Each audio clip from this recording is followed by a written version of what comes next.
Welcome to Real Talk with Tiffany Williams here on NewsTalk New England. Joining me today needs no introduction, obviously. Richie and Popeye Rivera. Choo choo. And welcome to Real Talk. Great for you to have you on. Oh, it's a pleasure to be here. Last time we connected was down in Webster, and we worked together doing the New Orleans Future Right. 8. Mm-hmm. How'd you like that? Oh man, it was such a good experience. Not only because it was amazing fights, but I got to be on the end of commentating and seeing a little bit more of the boxing world. Yeah. Mm-hmm. This upcoming fight for you, what's at stake for you? I mean, a lot's at stake. There's so much that goes into a fight, and my goal is to go in there, strong and confident, and to leave just as healthy as I walked in. It's a very important fight because this will, to me, be the stepping stone to much bigger and better fights. Yeah. When you got that call, you were on New England's Future 7, I think back in August of 2021, September 2020. Mm-hmm. We got that call to be back in co-headlining for Kendrick Ball. Mm-hmm. What was that feeling? Oh man, there's no better feeling in the world. I mean, if no one's ever been to a Rivera card, I highly recommend it. The fight there is jumping. The crowd is just roaring, and the fights that he puts on are electrifying. Mm-hmm. All right, so you have 21 wins, 0 losses, 0 draws, and 16 KOs. The last time you were on a fight card for Rivera Promotion Entertainment was New Orleans Future 7. What was it like when you got that call then compared to now? Well, I wouldn't say much has changed because every opportunity that I get is just a brand new blessing. I just take it full on, and it just fills my heart with a lot of excitement. Mm-hmm. There's a saying in boxing was that if you stay ready, you don't have to get ready. 100%. Yeah. How many fights since New England's Future 7 have you done? Since New England 7, I think I've only done one, but I definitely be in the gym every single day. I take no breaks. Yep. And I got to see some of this gym here down in Hartford, and it's a pretty nice gym that you're working out in. Hey, it's one of the best in New England. What can you tell us about this No place? offense to nobody, but it's one of the best in New England. What can you tell us a little bit about this gym? Well, this gym is very family orientated. We really focus on the community. We've done many things at this gym as far as like toy drives, food drives. We try to leave it open for people that really need, a getaway. But you have the owner that's constantly like giving scholarships to people. You got people that are just always extending their hand. When we come, most gyms, if you bring your kid to the gym, you want the coaches to work with them.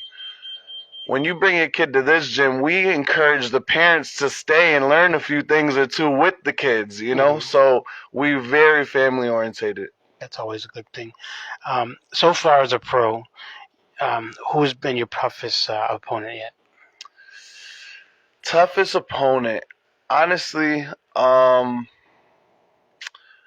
don't want to take away from anybody, but I will say each fight is my toughest opponent. Every fight that I go into, I'm looking at it like it's my next, newest, biggest challenge, and I need this victory to continue. I wouldn't say anybody is any less tougher than anybody. Everybody I felt put a run for my money mentally. And that's why I always go train as hard as I can. I treat each fight like a world championship bout. When you meet the fans today, when you're out there and you're on about and you run into your fans, which fight or fights do they want to talk about? Well, they love the knockouts. They love seeing me put people down.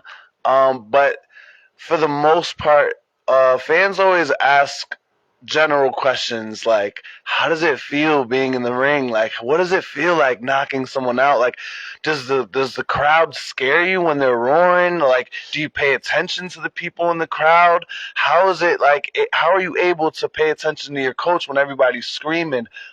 Where do you get your outfits and where do you get your ideas from? And how do you look so happy when you're in the ring when you're about to fight? And those are the common questions. Not necessarily specific opponents, but I guess they're focusing in on just the whole boxing experience. Mm-hmm. And I do got to say, when I've watched your tapes, I've noticed that when you're going in and you're attacking your opponent, you're fighting your opponents, you'll have that bright-eyed smile like you're cheesing and stuff like that. Like each fight is a big smile for you. Oh yeah. You got to go in there with an overwhelming sense of confidence. Go in there knowing that this is what I love to do. This is my life, and this is why I'm here. God put me here for a reason. I'm not going to act like I'm scared of it. When people call you one of New England's top prospects, what does that mean to you? Oh man, that's an honor. For people to say that I'm, at that level that they're putting me at, it warms my heart, because there was a time where, I had such a low self-esteem and I didn't believe in myself. I had the voice of doubt constantly telling me the opposite. And, for the people to be here showing me so much love and support, it just really fills my heart. When people call you one of the hardest hitting fighters in New England, what does that mean to you? Oh man, it definitely gives me a new sense of confidence because I do go in there trying to I don't just try to hit them, I try to hurt them. There's so many boxers. Mm-hmm. To be called one of the hardest hitting, that's an honor. When you look at your opponent, have you watched any tapes of him? Yeah, I've seen many tapes of my opponent. I try to study up on him. He seems like a very solid guy, fast, throws nice combinations. But I try to not focus on the good that he does, but I try to focus on his weaknesses, try to pick him apart, and that's what you're going to see on the day of the fight. Mm-hmm. Do you think this might be one of the toughest fights for you? This, like I said, each new fight is my toughest fight. So yes, this will be the toughest fight. I can't get to the next level without getting through Moon. Mm-hmm. So, Eric Moon, what message do you have for him? Hey, like I told AJ before, I don't just play boxing. I live boxing. And if he wants to step in the way between me and my destiny, I'm going to break him. Wow. What fight are you most proud of? Most proud of? I want to say possibly when I got my first belt against Kevin Cobbs. I had a roaring crowd behind me. I had my mom there. It was a very emotional moment. And then when we got that knockout, it was just like such a big relief. I was like, yes, all my hard work paid off. Now we're on to the next. Now we're showing the world that Popeye is here to stay. Now, you mentioned your mom. Mm-hmm. Let's bring her in for a minute because your mom is here today. Come on in here for a minute.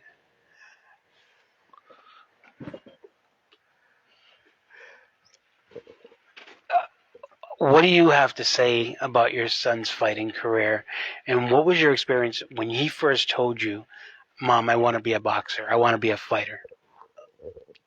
Well, I'm very proud of him. Mm-hmm. And this was not new for me because he literally, since he was little, he was into boxing. His father introduced him to boxing. Mm-hmm. And since he was very, very little, he was going through Jeffrey Dressler arena to practice boxing. So it was not new for me. Mm-hmm. So seeing him in boxing, yes, it's for a mother, it's very hard to see him, and those days are very nervous for me, but I know he can do it. I know he's a champion. I know that anything he can do it. So and what do you tell me before every fight? I always say, don't let nobody hit you in the face. How proud are you of this young man? Right? I'm very proud. Yeah, that's amazing. I'm very proud. I don't know if he knows how much, but I'm absolutely very proud. Now, he had a strong message for his opponent. What strong message do you have for his opponent? Sorry, be careful. Thank you, Mom. I appreciate that. Okay, go on. Love you, Ma. So if we also got to talk, you recently just got back from a missionary trip in Yes. Peru. Uh-huh. Tell me a little bit about that. What did you do over there, and what was the greatest memories that you brought back from that? Yeah. Well, I attend Crossroads Community Cathedral in East Hartford, and they usually do missionary trips, 2, 3, 4 times a year.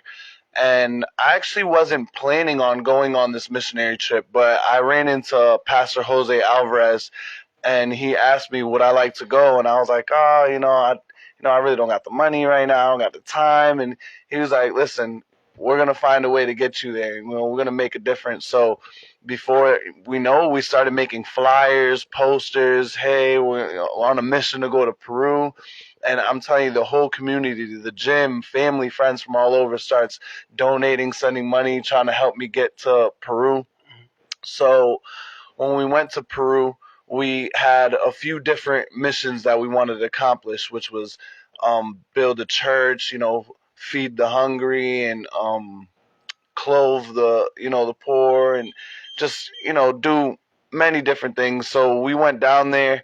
I was working with a few of the doctors, separating a lot of the medicine for them, preaching the word of God.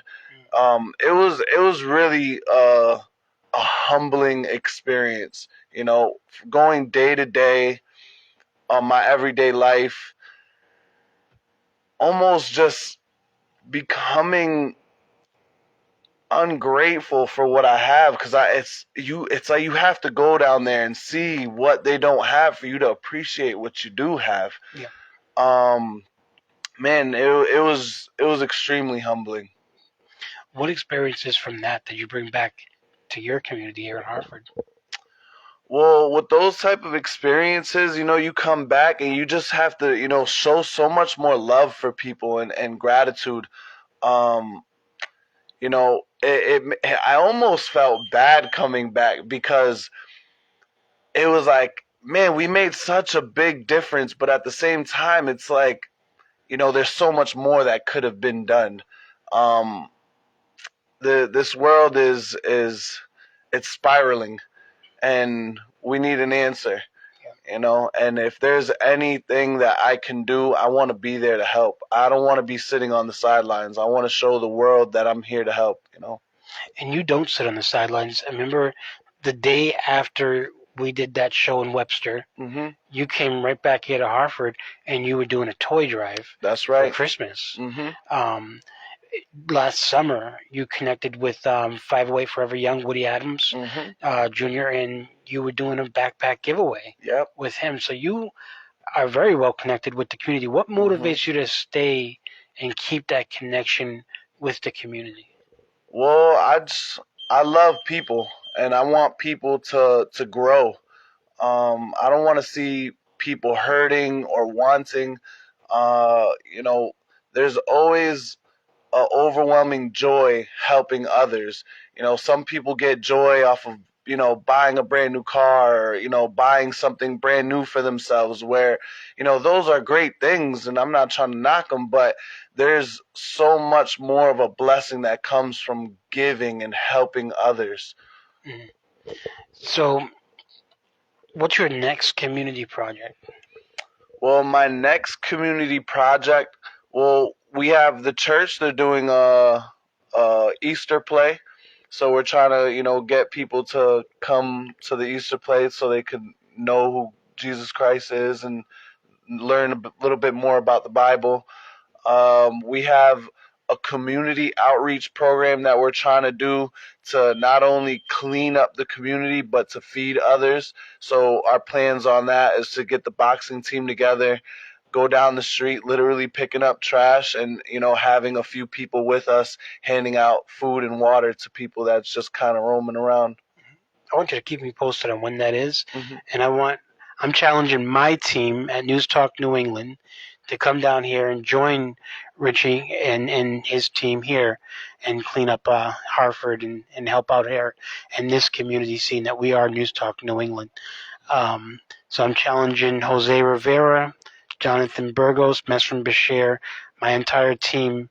I'm challenging you all to come down here to Hartford and help out here down here. push the causes that Richie's so deeply involved with. And just to chime in, Yep. I ran into a friend the other day, and he was like, "Oh man, I seen what you're doing. That's awesome stuff.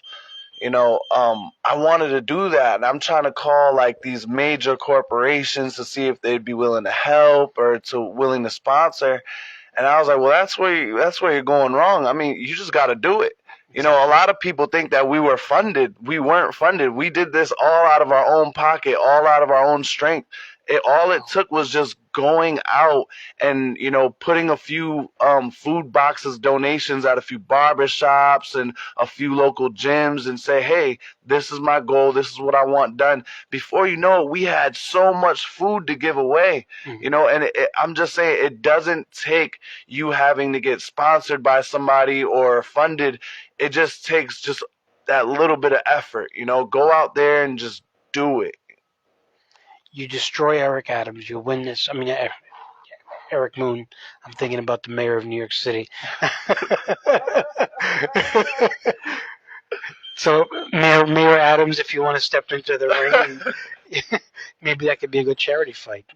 Okay, cool. So you beat Eric, and after that, what's next for you? My goal is to be fighting for the WBC before 22 ends. Mm-hmm. We're gonna get this victory, and then we're just gonna continue doing what we do. And then there's no secret about it. We get this victory, and you're gonna see me in the gym the next day, running my miles, hitting the bag, sparring, and doing whatever I can to get to the next level. And that's what's up. Fans that want to follow you, where can they follow you at? Oh, they can follow me on Instagram at Popeye.boxer.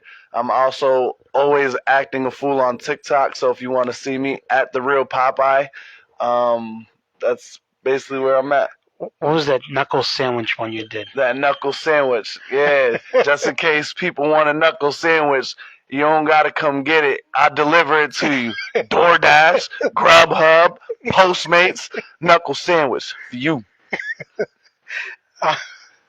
I always laugh at that one. I showed my grandmother that, and she gets a kick out of that. Your famous saying is, "I'm Popeye the Sailor Man Rivera, strong to the finish because I eat that spinach." Choo choo. And on that note, I just want to remind folks that you don't have to be perfect. You just have to be yourself. And until next time, please, if you need any help, anything like that, reach out.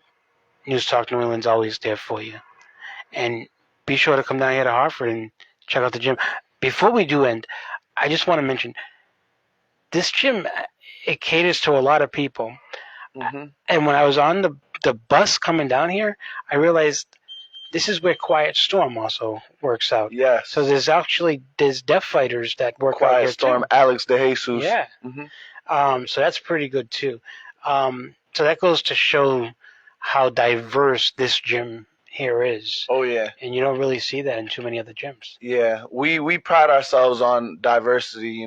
We have everybody from all necks of the woods, from different backgrounds, so on and so forth, and we just love on each other. We're not just a gym where you go in and out, but we actually build a lot of fellowship here. That's what's up. I like that. Any last saying? Hey, I just want to say thank you so much for coming. I want to let all the fans know that you need to be at AIC April 29th. It's going down, okay? This is going to be one of Popeye's best fights to come. And people that want to get tickets, if they're from Hartford, where can they get those from? Hey, I have tickets on me in hand, so if you want to get them from me personally, you're more than welcome. But we also have tickets here at our gym, Four Roads Boxing Gym, located on 394 Ledyard Street, Hartford, Connecticut. All right, folks, you heard it here. Come get your tickets. Support local boxers. Have a good day.